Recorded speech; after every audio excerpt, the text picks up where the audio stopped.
much effort's gone in, midnight oil stuff, to get this stuff together. Absolutely. And the committee appreciates it. So safe travel back to your intended port of destination. Thank you very much. Thank you. And if CASA can break into a trot, Chair, this is impressive. it is, and it's about to get more impressive. Committee, Don't- committee, this is Mr. Carmody, impressive. you can remain standing. He hasn't done a thing. And Well done, are there Scott. any questions for Mr. Carmody before he sits down? There've been no No questions. questions of CASA. There was a particular interest in a subject with a senator who apparently has not been able to make it. So we thank you very much and release you, and we wish you all the very best back to your Thank you, Chair. intended port. And now, No, there you go. please be seated, Mr. Carmody. So close. So close. But no cigar. Such a spoiler. Can I get you a bitter tasting cup of coffee? So, It would taste sweet to Senator Patrick. no, what I put in. Mr. Carmody, would you like to make an opening statement? Very brief statement, Chair, if I may. All right, the floor is yours. Thank you. Chair and Senators, since our last hearing, there have been two standout aviation events in the context of many others in our portfolio. The first was the Ethiopian Airlines tragedy on the 10th of March, and my decision on the 12th of March to prohibit the operation of the 737 MAX into and out of Australia by two foreign air operators, Silk Air and Fiji Airways, and my subsequent decision on the 29th of March to ban all operations of the 737 MAX within Australian territory. The second item, standout item in the period, was the application by the community service flight organisation Angel Flight on about the 13th of March to the Federal Court for a stay of my instrument on community service flights. The application for stay was not granted because the applicant did not establish, to the satisfaction of the court, sufficient urgency relating to the apprehended impact of the instrument on the preparedness of volunteers to continue to volunteer. So the instrument came into effect on the 19th of March, and I understand that it remains subject to disallowance.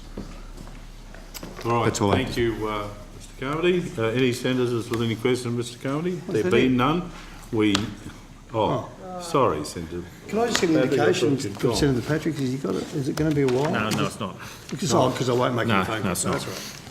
That's right. Mr. Carmody, last time we talked about, are you in a position to table the judgment or provide the judgment to the committee? I haven't got it with me, Senator, but Yeah, I'm sure there's no reason why it can't be tabled. Sure. So, The written statement came out, the written reasons came out a couple of days ago. sure. I presume it's normally a court situation where there is a stay sought. That's not necessarily a determination by way of a review of any decision. It simply says that, like an injunction, the threshold is normally pretty high to stop a decision or something being executed. Senator, I don't know whether it's normally that high. I think the onus is on the applicant to put forward a case that meets the threshold for the stay. Saying that, and in this case, saying that our business, if you like, our operations will be severely damaged from tomorrow, from the 19th, if this stay does not come into effect. And as I said, the judge decided that there was not sufficient evidence put forward by the applicant to indicate, given that they have 3,300 pilots on their books, that there would be sufficient impact on their business. Was that done on the papers? Did they lodge a new... They lodged multiple affidavits, Senator, over a period of a couple of days. I was there for both days. And you were given the opportunity to respond to the... We both were represented by counsel. We had...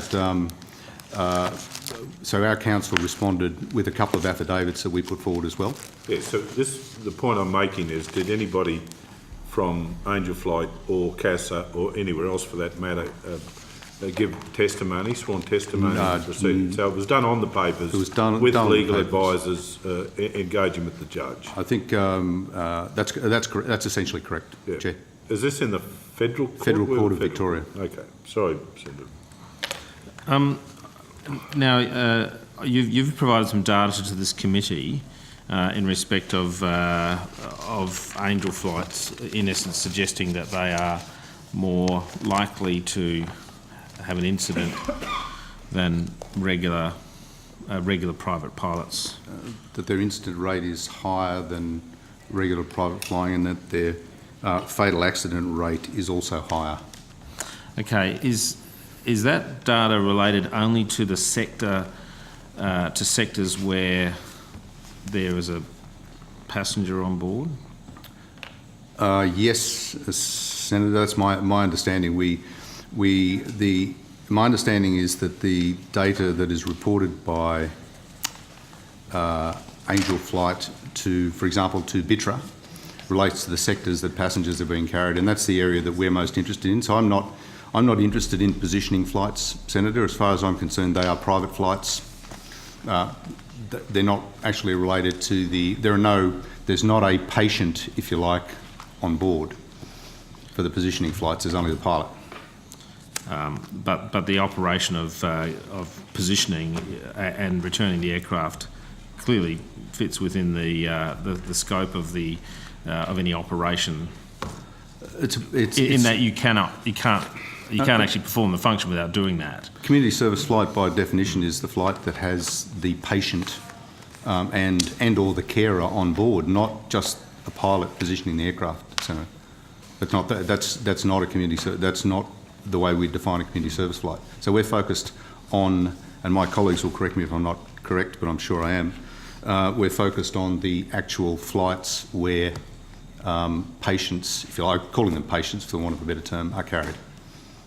And the period over which this data was collected, that was 2008 to 2017? That's correct, although the data was collected over 2008 to 2017. The private business sport data is very clear. The community service flight data is less clear, but we had 4 years of data that was provided to the Bureau of Infrastructure, Transport and Regional Economics, and we extrapolated that data back. So we had data from 2014 through 2017, so 4 years of data, which we extrapolated to bring us to a number of around 17,500, if I recall, 17,700. That allows us to look, because in those 4 years they had an average, and I'll have to be corrected on the figures, but just say an average of about 1,500 or so actual community service flights in each of those years. Can Angel Flight have indicated to me, having seen your answer, that they have a different data set that covers a greater period of time, and that in actual fact, using statistics, you can simply get a different answer if you Well, yeah, I understand that. You understand it. You know, was it lies, damn lies and statistics or something? You know, it depends on the way in which you analyse the data. Have they written to you and explained to you their concerns with this answer? No. Okay. I might put something on notice to you that for you to consider and respond in respect of their concerns about the way in which you've approached this. Sorry, can you just explain that again to me, Senator? I might have misunderstood that. I might misunderstand the question. I know. Sure, and I might not have articulated it well. Angel Flight Challenge have indicated to me that they don't believe the way in which you've calculated this is accurate or presents an accurate picture. I'm sure that's the case, Senator. Okay. Yes. So in a world of contestability, which generally produces better results, would like to put to you on notice their concerns for your response. Okay. Now, in fairness to Mr. Carmody, we should invite them to particularise with some detail. I understand where they think the formula or the mathematics have failed, because it'd be impossible to respond otherwise. No, I'm going to give particulars that I can run through it here, but I think it will take a lot of don't time. do that, for God's sake. Yeah, yeah. It's too late for that. So I'm just suggesting I will put that to them on notice and let them respond. I see you're accordingly. putting on notice, not Yes. Andrew Key. Yep. I've just been reminded too that if they continue their action in the federal court, they may well be putting those figures to the court. Okay. Because at the moment, I'm not sure whether they're going to continue their action. They had the action for the stay, but whether they continue the action in the federal court is not clear. Sure. I guess that went to my point before. The stay is not an ultimate decision in any particular No, not dispute. at all. Not at all. It's on a particular set of circumstances. And it doesn't give you an indication of whether you are or are not incorrect. They were just arguing that it would affect their operations until such time as a more substantive, Well, more no, substantive decision. it would seem, on both of your agreement, that the court, on the circumstances presented to it, did not agree with them. No, only on the stay, on the need to stay the decision, to hold the decision that's been made, or the regulation. And that's the correct. effect I of mean, the regulation. court did not make a decision on the validity or otherwise of safety statistics, for example. It made a decision entirely on what the applicant put forward, which was the immediate damage to their business, impact on their business. And that wasn't That was- shown in the case. Yep. Okay, I'm with you. Thank you, Chair. Done? Yep. Thank you, Mr Carmody. Always a pleasure. I see you had quite a team with you. We do appreciate your preparation and attendance, and we wish you all safe travel back to your intended destination.